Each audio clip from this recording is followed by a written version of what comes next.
A stunning move on Capitol Hill from the Senate floor. Embattled Democratic Senator Al Franken taking to the floor moments ago and up until just seconds now, announcing his resignation after an eighth accuser, a woman, has come forward with sexual misconduct allegations against Al Franken. A former Democratic staffer wrote in The Atlantic, alleges that Franken groped her during a Media Matters party celebrating then-President Obama's inauguration in 2009. But Al Franken has denied that latest claim, did so today. This is Outnumbered. I'm Harris Faulkner. Here today, Sandra Smith, editor of townhall.com and Fox News contributor Katie Pavlich, Republican strategist and Fox News contributor Lisa Booth. And today, Outnumbered, nationally syndicated radio host and former CIA analyst Buck Sexton is with us. Stunning indeed, right? Let's move. Yeah, I think that Al Franken believed that he would be able to ride this out until the last 24 or 48 hours. I think he thought he was good to go. So this is absolutely stunning. Here's Al Franken speaking just moments ago during his resignation. Some of the allegations against me are simply not true. Others I remember very differently. I said at the outset that the Ethics Committee was the right venue for these allegations to be heard and investigated and evaluated on their merits, that I was prepared to cooperate fully, and that I was confident in the outcome. Franken, as you know, we've been covering, has faced mounting pressure in just the past 24 hours amid this latest allegation. As of this morning, at least 36 Democratic senators have called on Franken to step down. And Buck, we know from yesterday, some of them made those pleas in person and by phone, among them Elizabeth Warren of Massachusetts. It snowballed, and it was pretty clear by mid-afternoon yesterday that the pressure that was mounting on Al Franken was just going to be too much, because there's also a major political narrative at stake here that I know we'll be talking about, that this gives a power, a renewed sense of purpose to the Democrat left. So we'll have to see what they're able to do with this. But Franken is gone. Yeah. Some of his words were a bit stunning. Would you agree, Katie? I know who I really am. Mm-hmm. This is not about me. Right. And he also took the time to point out that the people of Minnesota deserve someone who can focus on their business in the Senate. And because of the distraction surrounding his name now, that is something that someone else can do. It'll be interesting to see who replaces him. And it was clear from his comments that although he is leaving the Senate, he is not leaving politics. So you can bet that Al Franken will still be on cable news. He will still be working with the DNC, and he will still be making the rounds in terms of attacking Republicans as we go into an election next year. He said that this resignation comes a few weeks before he would depart. So we'll have to see what he does in the remaining weeks. But Lisa, I don't know if you caught it. He did say the pronoun she when he was talking about what is being left behind. I'm not sure if he meant Amy Klobuchar, perhaps, if there is someone waiting in the wings or what. What did you make of his speech? Well, see, look, Katie had mentioned the fact that he had said, this is for Minnesota voters. I'm worried that I can no longer serve their interests, but this isn't about Minnesota voters. This is about the preservation of the Democrat Party. And what we saw yesterday, as Buck had said, the snowball effect of all these different members, that was a clear politically orchestrated event with Democrats releasing those statements, because it wasn't too long ago where Nancy Pelosi was on Meet the Press calling Rep. Conyers an icon, questioning his accusers. It wasn't too long ago where Senator Kirsten Gillibrand was standing hand in hand with Bill Clinton when it was politically expedient for her. And now that it's not to embrace the Clintons and they're no longer politically relevant, they've been pushed aside. So this is about politics. I hate to be cynical like that, but it's very much about politics. His first reaction to the first allegation coming from Leanne, the first thing he did was apologize then.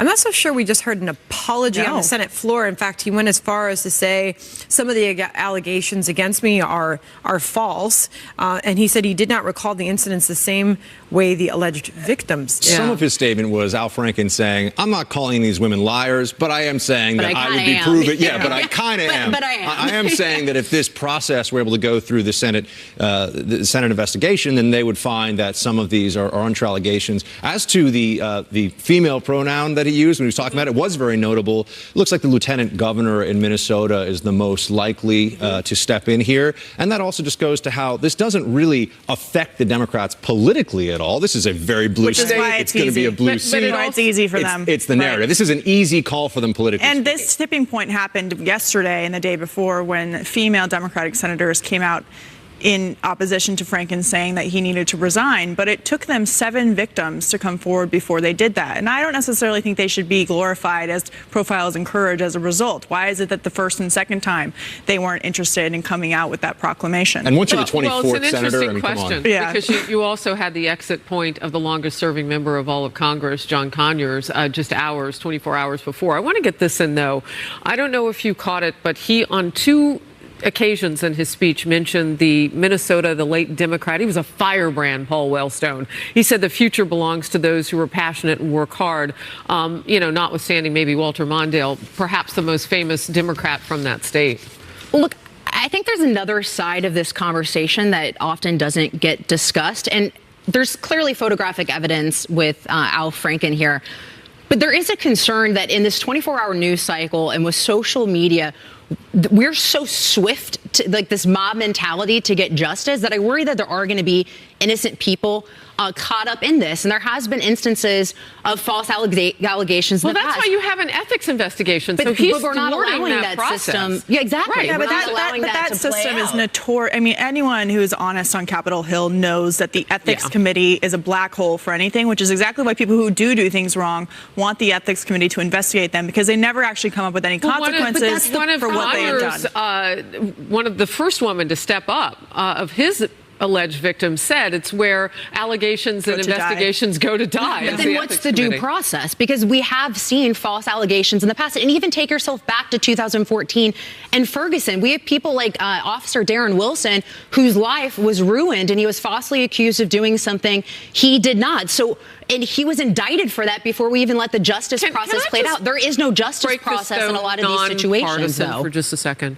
We do know that there is a Congressman Farenthold who also paid $84,000 to settle a claim. And we do know that he has offered to pay that back. That's taxpayer money. We are not hearing the same sort of vigor. And you're nodding at me from Republicans. Why not, Buck? Well, clearly people are engaged in tribalism when it comes to this issue at different levels and at different times. Well, that doesn't get us moving forward. No, it doesn't get us moving forward. It's a bad thing. I think that a consistent standard would be a good one. And I do, by the way, have real concerns over due process here for individuals when it comes to their careers. We think of due process only in a criminal justice sense. Right. But if you've lost your livelihood, your career, and your reputation, that's a very serious punishment in and of itself. And as to the not recapture and not able to recapture it ever. And as to the congressman who had paid the settlement, this is another instance, and it's a bipartisan issue of Congress. It's a nonpartisan issue. It's an issue on that all cuts sides, across everybody. But it cuts across everywhere. But the Congress sets up laws that, and this is true on insider trading, it's been true on other issues as well, that they live by a separate set of rules, literally. And with sexual harassment, they've been doing that. We have seen in the last couple of weeks, as we have talked about here, this bipartisan push for a new system of reporting for victims, new sexual harassment. Women. Right. But we're talking about men. I know, but they have the training for everybody. So when we talk about the ethics committee being a place where investigations go to die, there is an effort underway to make sure that there is due process, that there is a reporting system for victims so they aren't feeling like they can't report things for 10 years at a time. So they are trying to move the ball forward on that. Whether it will So work you treat is the another victims question. equitably, but what I'm asking is the accused. How do you treat them? Sandra? You know, just to go back to the moment that we just witnessed on the Senate floor for a minute, what did you make, I feel like asking you, Katie, of him taking this opportunity to announce his resignation to take parting shots at the president? Yeah, I mean, look, he is not wrong about the fact that President Trump did say those things far before he was a candidate, when, by the way, he was still a Democrat hanging out with people in Hollywood. That said, voters went into the presidential election knowing that that was part of President Trump's history.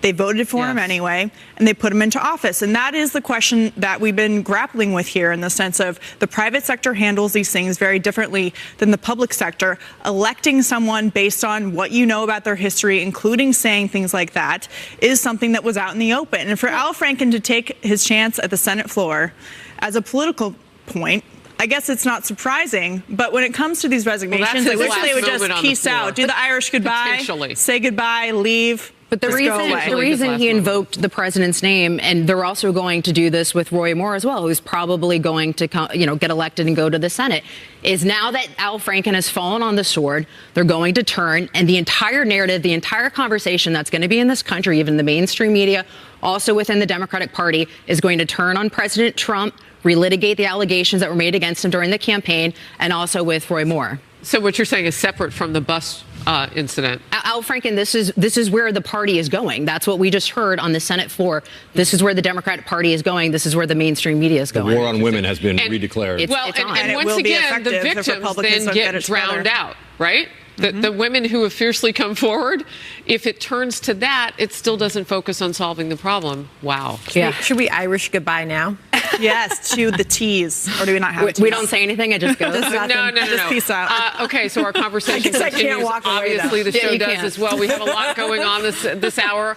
You've just seen Senator Al Franken say that in coming weeks he will resign, make that effective from the Senate because of the sexual allegations against him. And we're also following FBI Director Christopher Wray on the Hill testifying before the House Judiciary Committee. A lot happening this hour. Stay close.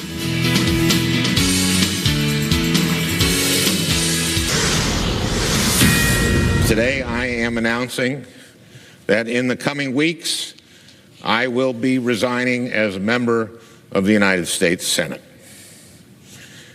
I, of all people, am aware that there is some irony in the fact that I am leaving while a man who has bragged on tape about his history of sexual assault sits in the Oval Office, and a man who has repeatedly preyed on young girls campaigns for the Senate with the full support of his party. Well, that was just moments ago. Senator Al Franken announcing he will resign in the coming weeks. This as the majority of Democratic senators have called for him to step down. He is now accused of sexual misconduct by 8 women. And some are asking whether Democrats' decision to turn against Franken now is part of a larger political strategy.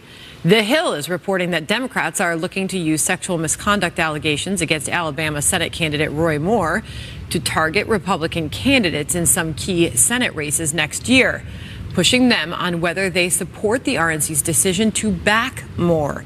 And one Senate Democrat who called on Franken to resign also says President Trump and Roy Moore should do the same. I have said publicly that President Trump has admitted to being a sexual predator, and as for Roy Moore, the credible allegations of him being a child molester, basically, should cause both of them to look at themselves and step down. I would love it. Where are the Republican voices? Where is their outrage? Moore continues to deny the allegations against him, calling them part of a political witch hunt. All right, I want to go to you first, Buck, because you're saying you truly believe this is part of a bigger strategy for Democrats. Absolutely. This is the Al Franken resignation. I think this is where Democrats will claim to have hit the reset button because they've got to do something about the whole past with Bill Clinton, Teddy Kennedy. We could sit here for a long time and talk about all the predators all the way up to the very top ranks of the Democrat Party that have existed. So now they try to establish themselves as going through a real house cleaning here. They're saying that we're willing to do what's necessary. Look at those Republicans. The narrative going into the midterms now, especially if Roy Moore wins, is going to be the Republicans protect predators, the Republicans won't protect women. And that has ramifications, I think, all the way to the next likely presidential candidate. You look at Kamala Harris, possibly Elizabeth Warren. The Republicans, once again, are the war on women party. The Democrats are the defenders. I'm going to cut you off because we are looking at Al Franken after resigning just moments ago. There he is on a wobbly camera because they're trying to get that live shot of him leaving the Capitol right now. After speaking on the Senate floor, resigning just a few moments ago, Al Franken. Let's listen. Video back. Any reason why you're not video back? Video back. Back to the lamppost. Video. It appears he's not answering any questions being shouted from reporters. They gave it their best shot, as usual. Quite a moment happening there. Al Franken just resigning a few moments ago in a lengthy speech on the Senate floor. Yeah, we were talking about this during the commercial break of why the Senate floor, why take that perch. I made the comment that potentially it could be the last time that we see him in that way. We don't know. It's a few weeks away.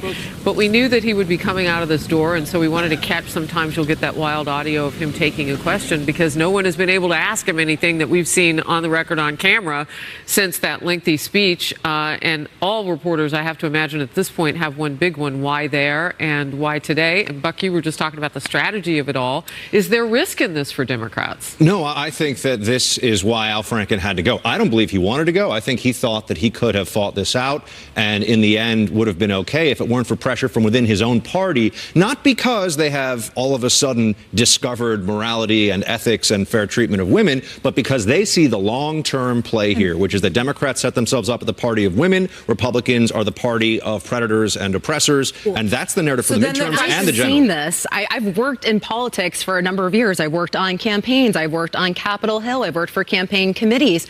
I've seen the war on women attacks. This is what the Democratic Party every single election cycle, and that's where this is going. I'm telling you, that is the reason why Senator Al Franken invoked both Roy Moore and President Trump in a speech on the Senate floor. And this puts Republicans in a very difficult predicament, especially looking ahead at the Senate or the Alabama special election race on Tuesday. Roy Moore is probably going to win.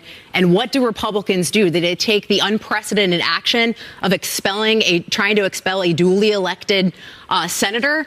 Or do you stick with Roy Moore and then he's basically your running mate in 2018? Can Democrats make gains off? Absolutely. They did this in 2012 against Mitt Romney in favor of Barack Obama without making up for their sins of the past while they were still glorifying people like Ted Kennedy and Bill Clinton. So now they've said, we're not going to do this anymore. Women are leading the party on this. The war on women is back. Roy Moore is a perfect example of that. He's sitting in the Senate, and it's not just about sexual abuse and sexual assault, according to Democrats. It's allegedly child molestation, which is a whole nother level of abuse here. It's not. It's put into a completely different category. If they were capable of doing it against someone like Mitt Romney in 2012, they certainly can do it again as they take the high road and Republicans struggle with whether Blake Farenthold should resign, whether Roy Moore should be expelled. They have an opportunity, Republicans, to jump back on the high road with this issue because we saw something in Republican leadership among the women,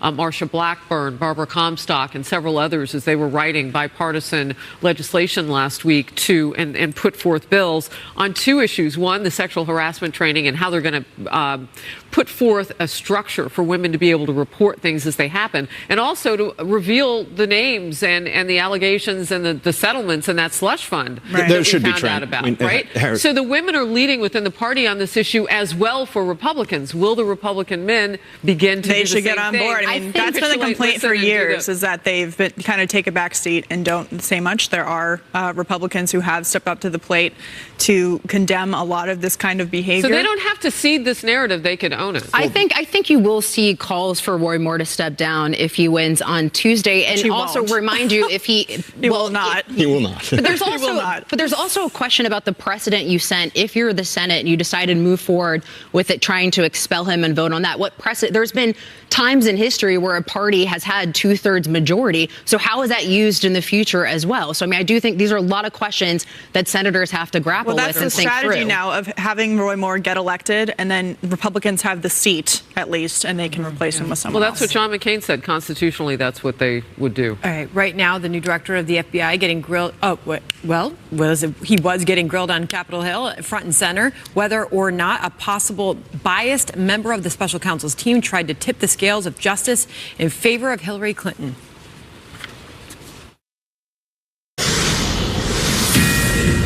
Fox News alert FBI Chief Chris Wray getting a grilling from Republican lawmakers amid heightened scrutiny of the agency's integrity. Gets put on Mueller's team, and then he gets kicked off for a text message that's anti-Trump.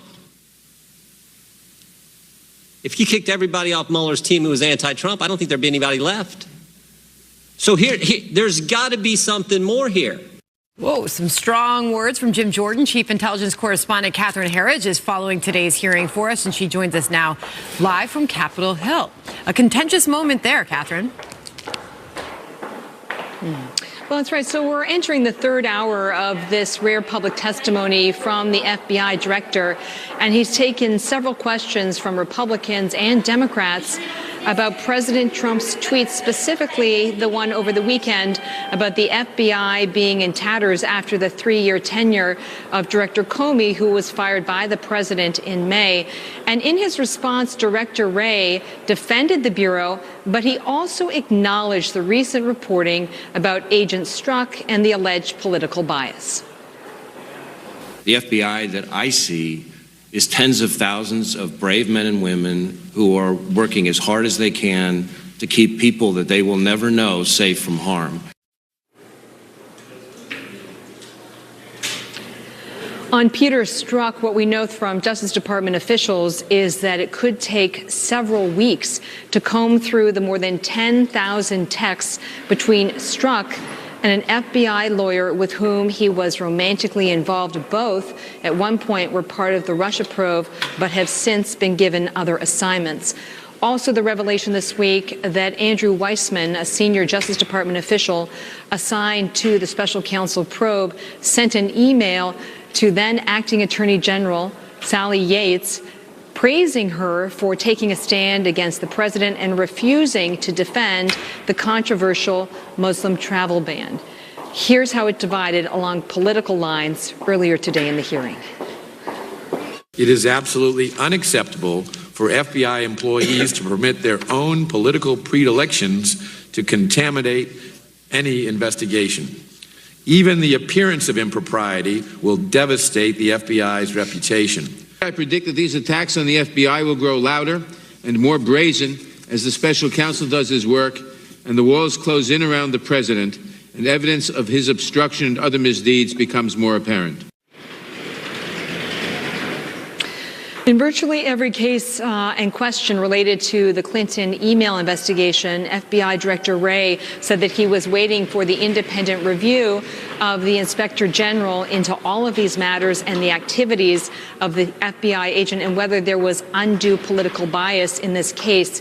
He said he's not going to take any action until that is done, and he said he will take steps if it's necessary, to unring the bell. But here's the problem. The frustration on the committee is that the Inspector General, this doesn't have any real teeth in the sense that the individuals who are involved in many respects, from Comey to the former Attorney General Loretta Lynch, they're no longer in government. And typically with an IG, you see some kind of demotion or administrative action, and that's certainly not possible in this case, Sandra. All right, Catherine Harris reporting from a busy hallway there in the Capitol. Thank you for that. Buck, what do you think? I mean, Trey Gowdy was on America's Newsroom earlier saying, Strzok may only be the beginning. Well, there are certainly plenty of reasons to believe that senior officials at FBI, at DOJ, are anti-Trump and have always been and may have affected some of the very key moments of these various investigations, whether Hillary Clinton's email investigation or now the Mueller probe, the interview with General Flynn. And that's deeply troubling. One of the congressmen mentioned that even the appearance of impropriety is enough. You look at some of the rules, some of the ethical constraints for judges, and they have to recuse themselves, not if they're necessarily biased, just if people think they may be biased. I think we can expect the same level of ethics from the FBI investigation that could end this presidency, theoretically. I don't think it will, but that's what the stakes are here. And I think it's really important to keep in mind that that's what we're looking at. And there's clearly smoke. I think there's fire here as well at the FBI. And Wray is brand new. He was put into place about 4 months ago, so this is definitely baptism by fire for him. But he did acknowledge that the FBI has a credibility problem and that they have an obligation to make sure that their law enforcement cases or criminal investigations are carried out without political bias. He said during his testimony, we must adhere to the laws and the standards that the FBI has put forward. But I do want to point out that it's very important, and based on his testimony, to reiterate this is about him backing up his agents as well. There are tens of thousands of agents, as he said, who are doing very good work. He laid out all the things that they're doing. They just busted hundreds of sexual predators of children. He talked about that. He talked about how there's 1,000 ISIS cases ongoing. And he said specifically there are tens of thousands of agents that are doing work every single day away from their own families to protect people who they will never meet. And so it's important to keep that in mind. At last check, 35,000 employees at the FBI. Over 99% of them have nothing to do with any of this politicization, and they are actually just keeping us safe and putting bad guys away. We know that he put out that memorandum of morale boost for his staff as well. I did think that it was interesting, Lisa, that at one point this morning we were watching, and the question was asked, what discipline was put forth against this person who floated those anti-Trump text messages, as we found out more and more and how deep he was in important investigations we've been watching. And he said, no, he was moved over to a different desk job, but no discipline. I have lots of questions about what's coming down the pike. I mean, if it's proven that there's more bias there, how will they fix it if they don't have discipline as part of the picture? And that's a very good question. And look, it's impossible to remove politics from this when we had the Democrat candidate in 2016 was under investigation, and now there's also an investigation into Russia, as well as the people President Trump surrounded himself with. So it is impossible to remove politics when you have the top Democrat and then the top Republican and investigations into both sides. But I think we have a crisis of confidence in this country, which is the big issue here, and the fact that there is no longer trust in institutions. And you look at Pew Research recently, the two parties are further apart than they've been in the last 2 decades. And so the problem here is how do you believe in so many institutions that have failed so many Americans? And so I worry accountability would help. Everybody's got a accountability- bias or a point of view, but you can't demonstrate it publicly. Real quickly, it's very important to answer your question about the discipline. The reason why there is never accountability and discipline, and we saw this throughout the Obama administration when it came to officials at the top of law enforcement agencies, including the FBI and ATF, is because it is impossible to fire career civil servants in the federal government, and that includes law enforcement. So they just move them around. Right.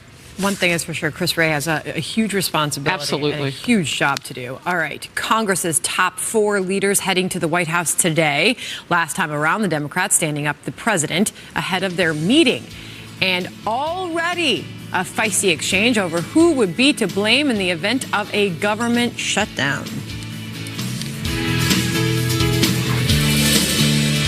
Well, looky Lou, who's going to actually show up at the White House. President Trump is due to host the top 4 congressional leaders at the White House today to bridge differences over the big spending bill and to prevent a government shutdown with a budget deadline looming tomorrow.